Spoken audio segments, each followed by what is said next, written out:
guys, welcome back. Sorry about my voice, it might sound a little weird, it's really early. So today we're continuing with our new book, and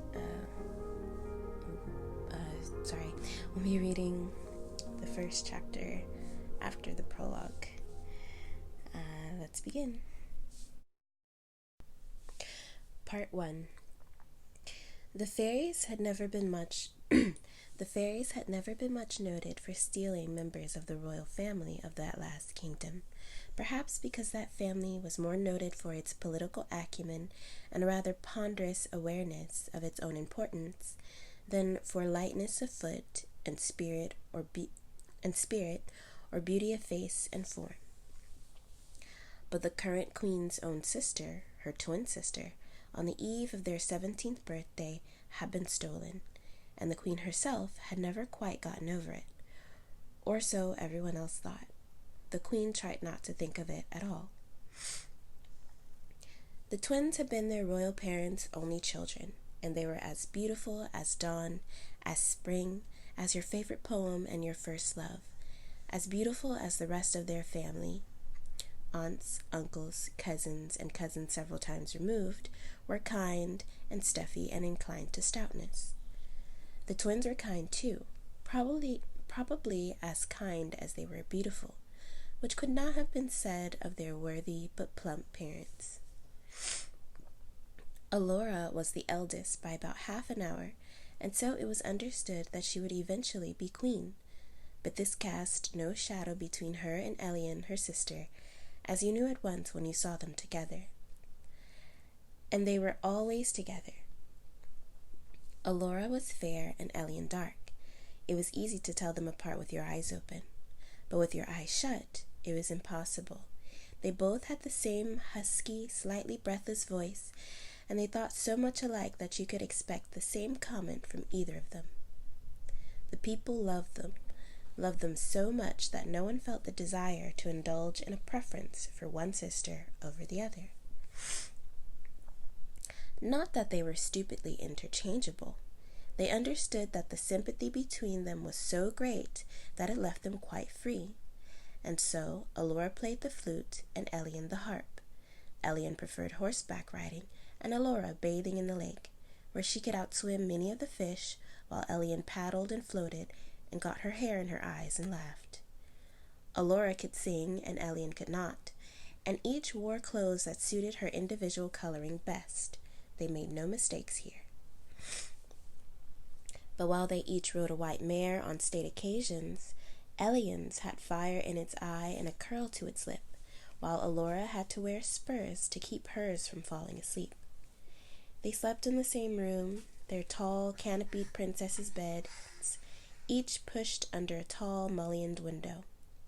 The room was large enough for both of them, and their ladies-in-waiting, and their royal robes, not to get too severely in one another's way when they were dressing for a high court dinner, but not so large that they could not whisper to each other when they should have been asleep, and not lose the whispers into the high carved ceiling and the deep rugs and curtains. And so it was that when Alora opened her eyes on her 17th birthday and saw the sun shining as though he were convinced that this was the finest day he had ever seen and he must make the most of it, she looked across the room to her sister's bed and found it empty. She knew at once what had happened, although neither of them had ever thought of it before. If Elian had gone out early, she would have awakened her sister first, in case she would like to accompany her, as Alora would have. They always accompanied each other. The little blue flowers, called fairies' eyes, scattered across the coverlet, were not more dreadful to her now than the fact of the empty bed itself. A few minutes later, when they found her, Alora was curled up on her sister's bed, weeping silently and hopelessly into her sister's pillow. When they lifted her up, they were surprised by a faint, mysterious smell from the bruised flowers she had lain upon. The ladies bundled the coverlet up, flowers and all, and took it away and burnt it. The queen and the ladies-in-waiting cried and wailed till the whole palace was infected, and the people who were gathered in the palace courtyard, ready to cheer the opening festivities of the princess's birthday, groaned aloud when they heard the news given by the king himself, with tears running down his face. And many wept as bitterly as Elora herself as they went their sorry ways homeward. But while everyone else was sorry, they also at last shook themselves out of it and went on with their lives. Elora did not. She felt that she had only half a life left, and that a pale and quiet one. Her worried parents decided that perhaps the best thing to do for her was to marry her off quickly and let her begin housekeeping. It might also remind her of her responsibilities. She would be queen someday, and her current listlessness would not do at all in a monarch. Her betrothed was willing.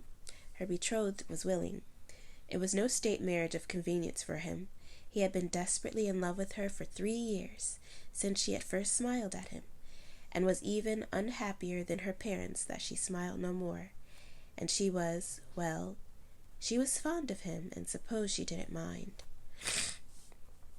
He was a cousin, but so many times removed that while he was indisputably kind, he was neither stout nor pompous, and in her weaker moments she thought he was quite handsome, and in her official moments she thought he would make a good king. They were married on her 18th birthday. It helped to cover up what had happened just a year ago, and he had just turned 30. What? She did pick up a bit after she was married. She never became exactly lively again, but then she was also getting older. Her smiles came more easily, and to her own surprise, she fell in love with her earnest young husband. He had known full well when his marriage proposal had been officially ordered and officially accepted that Elora thought of him vaguely as a nice man, and she did have to marry someone suitable. He also realized, without false modesty, that as available royalty went, he was a bargain. Not only did he not wear a corset nor have a red nose, he did have a sense of humor. So, after he married her, he set out not really to woo her, which he thought would be cheating when affairs of state had almost forced them to get married in the first place, but to be as unflaggingly nice to her as he thought he could get away with. Their delight in each other after they became the sort of lovers that minstrels make ballads about, although it was certainly unpoetic of them to be married to each other, was so apparent that it spilled over into their dealings with their people, and the court became a more joyful place than it had been for many a long royal generation. And minstrels did make ballads about them, even though they were married to each other. It was the tradition in this country that when the king and queen reached a certain age, nobody knew precisely when that age was, but the country was lucky in its monarchs as it was lucky in so much else, and somehow they always had enough sense to know when they had reached it. They retired, and the next king and queen took over. The older ones always went off to live somewhere as far away and as obscure as possible, so they would not be tempted to meddle, and the new pair could settle in and start off without the grief of their parents' death hanging over them, or the feeling, on the other hand, that the parents were just in the next room grumbling about the muddle those youngsters were making. But usually the old king and queen did not step down until the young ones had a child or two, and it half raised and at least potentially capable of looking after itself to some extent. But Elora bore no children, and at last her parents shrugged and said that they had waited long enough. The queen dreamed every night about that little cottage in the wood, with the brook beside it and a flower garden that she could keep with her own hands. Sometimes she dreamed of it 2 or 3 times in a night. Children weren't strictly necessary, even for monarchs. There was always somebody available to pass a crown to.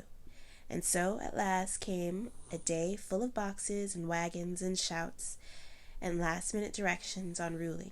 Don't forget that the Duke of Mern expects to be served fresh Airedale at every dinner he's invited to. I don't care what season it is, he will make your life miserable with hunting stories if you don't. It all It all ended eventually with, "Well, don't worry, you won't make too big a mess. You won't make too big a mess of it. We have faith in you. And come and visit us sometimes when the garden is blooming, and, well, goodbye." While the people lined the roads and cheered, the new Queen Elora and King Gilvan stood silently on their balcony, the royal balcony of public appearances and addresses, and watched the wagons roll away. When the wagons were quite out of sight and only a dusty blur on the horizon remained, hanging over the road they took, and graying the trees that lined it, the pair on their balcony turned and went down into the palace, into their private rooms. Gilvan was the first to break the silence. He sighed and said, "I wish my parents would take it upon themselves to retire. There are more than enough rising generations to take over for them. In fact, you'd think the pressure from below would rise up and sweep them away, but dukes and duchesses never seem to feel the compulsion to be reasonable that kings and queens do." Gilvan had felt rather than seen the unhappy look Elora had given him when he spoke of rising generations, and he knew what she was thinking before she opened her mouth. Sorry. "Don't worry about it," he said simply. "You needn't. But I alone have half a dozen brothers and sisters, and they're all married and all have half a dozen children apiece. As your father said—" "He didn't exactly say it," said Elora hastily. "No, his range of hymns is wide and most expressive. But the crown won't go begging, that's all." Gilvan paused and looked thoughtful. "There's rather a glut on the market in royal offspring in our day, really. We don't have to add to it. In fact, it may be wiser that we don't. There isn't all that much for all of us to do. There are too many local festivals and celebrations of this and that already, and even more dukes and earls to do the presiding." Elora almost laughed.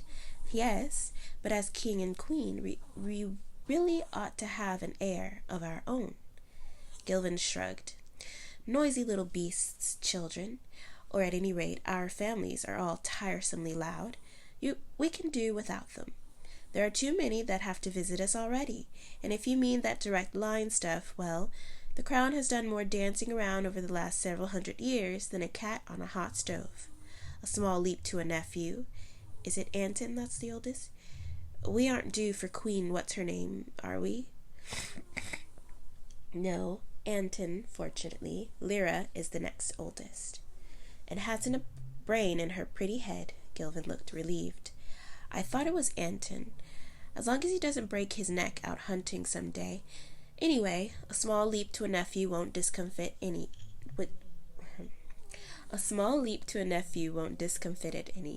And if you know, and you know, I don't mind."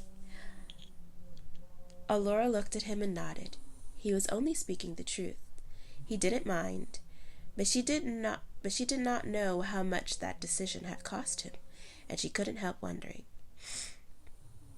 And she did mind somehow, and she rather thought that their people, even if only wistfully, did too.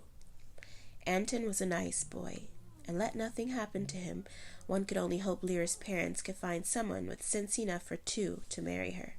But she didn't mean to think of Elian, but still she often did, and she knew the rumor that was whispered about her, Queen Elora, that she bore her husband and her kingdom no children because she had never quite recovered from the loss of her sister years ago. She wasn't sure that this wasn't correct. But then, shortly after she became queen, and after a dozen quiet years of marriage, Elora began to have dizzy spells in the mornings when she first stepped out of bed. She didn't like being sick, so she ignored them, assuming that if they didn't get any attention, they would go away. And every day they did, but most mornings they came back. Then other things happened, and she knew for sure, but she was afraid to tell anyone, because perhaps it still wasn't true. Maybe she read the signs wrong because she wanted so much that it be true. And then one day Gilvan went looking for his wife and couldn't find her anywhere that he thought she should be. And at last, when he was beginning to feel a little worried, he ran her to earth in their big bedroom. The bed itself was a monster, up 3 velvet-carpeted steps to a dais almost as large as the dais that held the royal table in the banqueting hall. The 4 carved bedposts stood 8 feet above the mattress, broad as masts, and were almost black in color, yielding only a very little brown warmth if the sun shone full upon them. The bed curtains were as elaborate as 100 of the finest needlewomen could make them, working all day for 6 months before the royal wedding a dozen years ago. Allura looked very small, sitting at the great bed's foot, her arms around one of the posts, her face pressed against the curtains. She sat very still, as if she were afraid she might overflow if she moved, but with joy or sorrow he could not tell. "What is it?" he said, and realized his heart was thumping much louder than it ought to be. She opened her eyes and saw him, and a smile overflowed her quietness. She let go of the bedpost and held out her arms to him. "Our heir," she said. 6 months more, I think, if I have been keeping proper count. I've been afraid to tell you before, but it's true. After all these years..." Gilvin, who had never cared before, discovered suddenly and shatteringly that he was about to care very much indeed. Allura had been keeping proper count. 5 months and 27 days later, she gave birth to a daughter, while Gilvin paced up and down a long stone corridor somewhere in the palace. Later, he was never quite sure where it was, and thought about all sorts of things, not a one of which he could remember afterward. They named her Lynadel, and her christening party was the most magnificent occasion anyone could remember. The young sprigs and dandies of the court, even the best regulated court has a few of them who are above having a good time, had a good time. The great-grandmothers who spent all their time complaining how much handsomer and finer and generally superior things had been when they were young, unbent enough to smile and admit that this was really a rather nice party, now they came to think of it. And the old king and queen dusted themselves off and left their precious flower garden long enough to return to the capital and meet their new granddaughter, and borrow some fancy dress and go to the party, and they even thought their granddaughter was worth it. Lynadel herself was rosy and smiling throughout, and didn't seem to mind being kept awake so long, and passed from one set of strange arms to another, and breathed on by all the better sorts at least, of strange people. She continued to smile and to make small gurgles and squeaks, and to look fresh and contented. It was her parents who wore out first and called an end to the festivities. Lynadel grew up, as parents are expected to do, more beautiful every day. Lynadel grew up, as princesses are expected to do, more beautiful every day, and with charms of mind and manner that kept pace. She didn't speak at all till she was 3 years old, and then, on her 3rd birthday, she astonished everyone by saying, quite distinctly, as she sat surrounded by gifts and fancy sweets and godmothers and godfathers, she had almost 24 of them, and specially favorite subjects and servants, "This is a very nice party. Thank you very much." Everyone thought this was a very auspicious beginning, and they were right. Lynadel never lisped her R's or took refuge in smiling and looking as pretty as a picture, which she could have done easily, when she tackled a comment too large for her. On her 4th birthday, she presented everyone with what amounted to a small speech. "And a better one than some I've heard her granddaddy give," said a godfather out of the corner of his mouth to a godmother, who giggled. She never looked back, whatever she did. In any other kingdom, her parents and friends, and everyone was her friend, would have said that the fairies had blessed her. Here, they said only, "Isn't she wonderful? Isn't she beautiful? Isn't it splendid that she's ours?"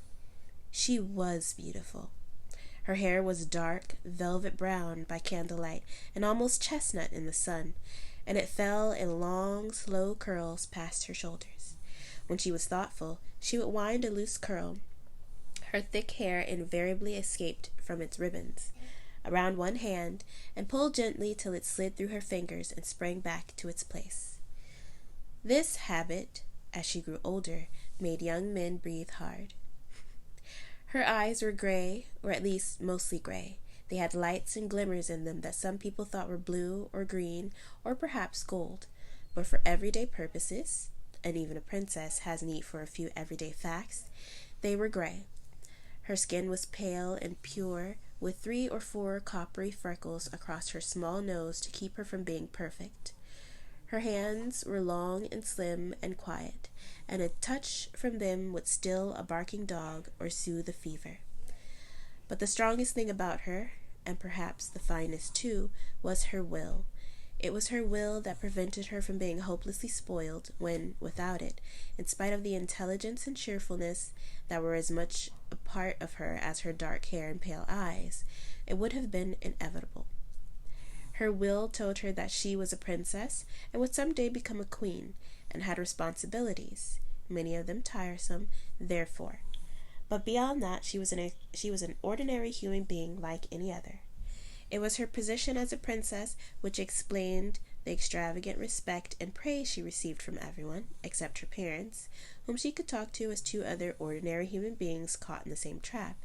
And it was this belief in her essential ordinariness that prevented her head from being turned by the other. She did very well this way, and the strength of this willful innocence meant that she did not realize that the respect and admiration was by it that much increased. It is all very well to say that all princesses are good and beautiful and charming, but this is usually a determined optimism on everybody's part, rather than the truth. After all, if a girl is a princess, she is undeniably a princess, and the best must be made of it, and how much pleasanter it would be if she were good and beautiful. There's always the hope that if enough people behave as though she is, a little of it will rub off. But Lynadel really was good and beautiful and charming, and kind and thoughtful and wise, and while at the very end you must add, and wonderfully obstinate, well, for a girl in her position to support all her other virtues, she had to be. But how to find such a paragon a suitable husband?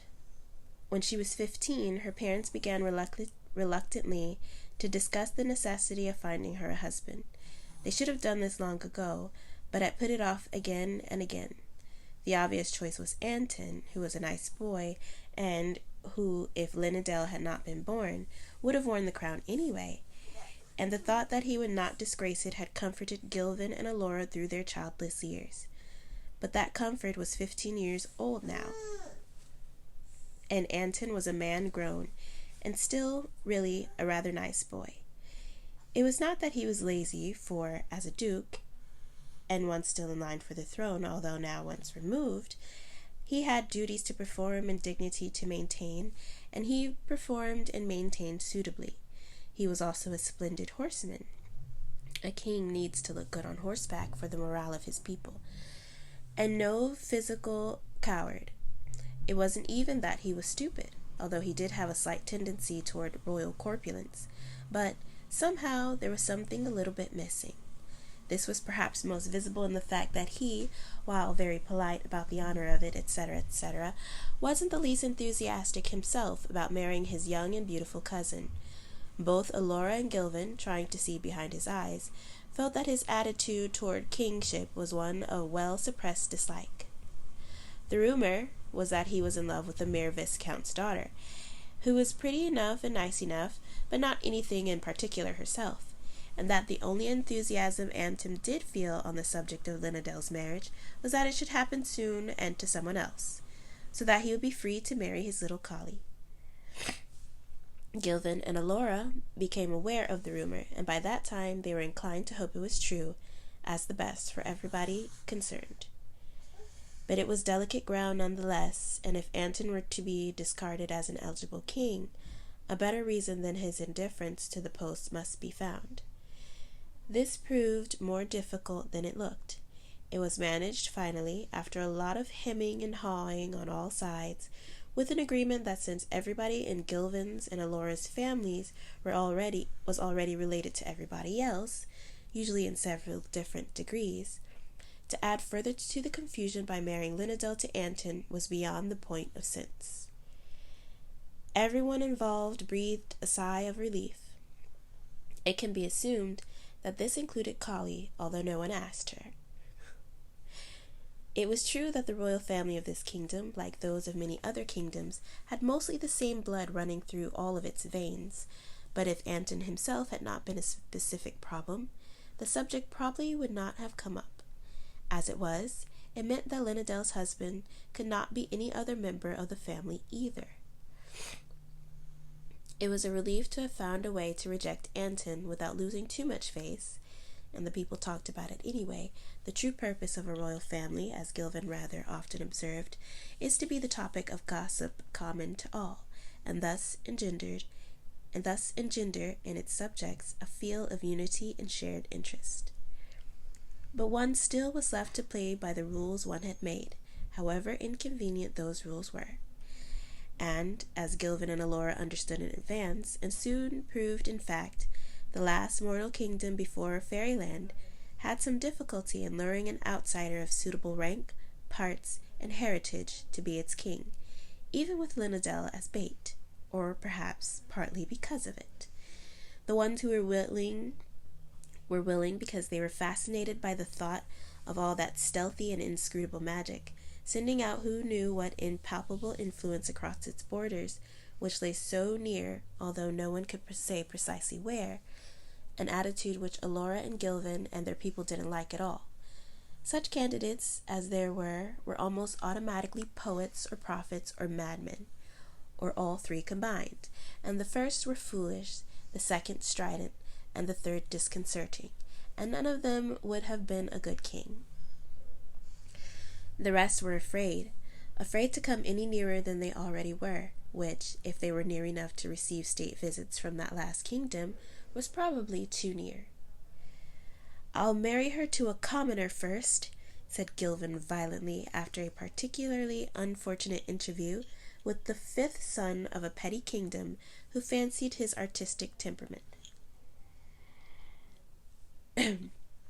"I've only just noticed something," Alora said wearily. "The only immigrants we ever get, the ones that stay and seem to love it here as we do, they're never aristocrats. We haven't had any new blue blood in generations. I never thought of it before. I wonder if it means anything." "That aristocratic blood runs thinner than the usual sort," said Gilvin shortly. He drummed his fingers on his purple velvet knee. "Besides, there's no room for them. Why should they come? We have more earls per square foot than any other country I've ever heard of. And we're related to every last one of them." Yes, so we're going to stop here for today. I didn't expect these chapters to be so long, so I think I'm going to have to do each I'm going to have to find a place to stop for each one, because I just read for almost 30 minutes and there's still more in this chapter, and I wanted to keep these short, so next time I'll have to find a place where I'll stop and then continue with the next part. So that's all for this video. Let me know if you have any questions about vocabulary words or the story or anything like that. Put them in the comment section. Also, I'm really sorry about the way my voice sounds and like my all the other sounds that might be in the video. I have allergies, so for some reason they're just really bad this morning. So my throat and my nose. So sorry if I sniffed a lot in the video, and if I cleared my throat a lot, I'm really sorry about that. And also, for any background noises, sorry that like everyone in my family is waking up, so there's a lot of voices and things in this video. I apologize. Thank you always for listening, and hope you have a great day or a great night. Take care. Bye.